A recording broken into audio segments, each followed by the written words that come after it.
के आएंगे, उस एम्पियर के अंदर आपको 3 का भाग देना, वहां पे आपको किलोवाट निकल के आएंगे।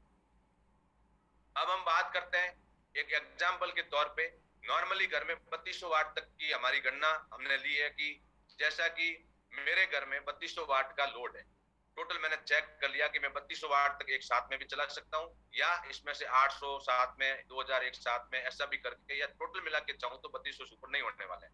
तो वहां पे मुझे 3200 वाट के अंदर 220 का भाग देना है, तो वहां पे 14.6 एम्पियर निकल के आएंगे। इन 14.6 एम्पियर के अंदर अगर हम 3 का भाग देंगे तो 4.9 किलोवाट जो है वो निकल के आएगा।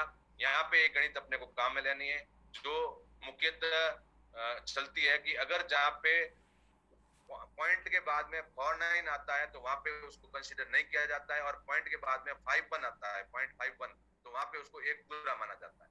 उसी तरह से यहाँ पे 4.9 आया है तो आपको यहाँ पे पूरा 5 किलोवाट मानना है कि इसके घर में 5 किलोवाट का सोलर सिस्टम लगेगा।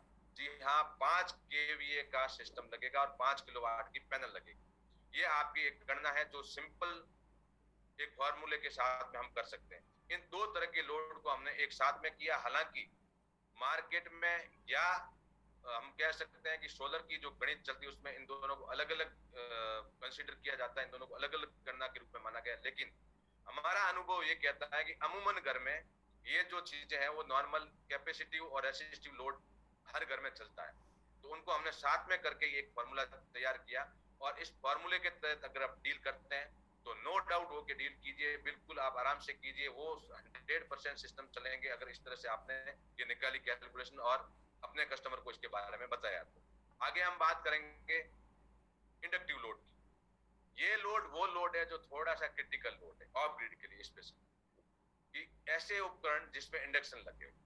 इंडक्शन का मतलब होता है एक इक्विपमेंट लगता है, जो इंडक्शन होता है वो मतलब उसमें जैसे सबमर्सिबल पंप आ गया, मोनोब्लॉक आ गया, आयरन यानी कि आपकी प्रेस आ गई, इस्त्री जिसको कहते हैं, एसी आ गई, आपकी मोटर आ गई। इस तरह के जो इक्विपमेंट है जो शुरू होने पे बहुत ज्यादा एम्पीयर लेते हैं और फिर रनिंग लोड पे कम लेते हैं, उन सिस्टम को चलाने के लिए हमें कितने किलोवाट की जरूरत पड़ेगी। तो यहाँ पे आप देख सकते हैं एक फॉर्मूला जो आ रहा है कि टोटल लोड है in watts, total load in watts यहाँ पे भी आपको कैलकुलेट करना है, उसके अंदर 220 का भाग देना है। 220 का भाग देने पे आपके एम्पियर निकलेंगे, उस एम्पियर को मल्टीप्लाई 2.5 से करना और 3 का भाग देना। जो एम्पियर आपके निकल रहे हैं उस एम्पियर को इंटू 2.5 से, यानी कि 2.5 गुना ज्यादा ये एम्पियर खपत करते हैं ऐसे उपकरण जो होते हैं। हाँ, इसमें एक चीज और भी ध्यान रखने की है कि ये 2.5 गुना, 2 से 2.5 गुना तक करते हैं और 3 गुना भी जाते हैं कई कई इक्विपमेंट। लेकिन नॉर्मली वो इक्विपमेंट जो 3 गुना तक एम्पीयर का मतलब लोड लेते हैं वो बंद हो चुके हैं।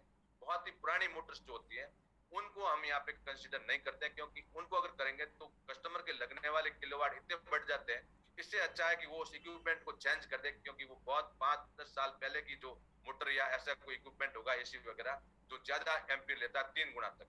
बाकी यहाँ पे 2 से 2.5 गुना तक लोड लेते हैं। तो हमने यहाँ पे हर एक तरह से सेफर करने की कोशिश की है आपको, कि आप मार्केट में जाके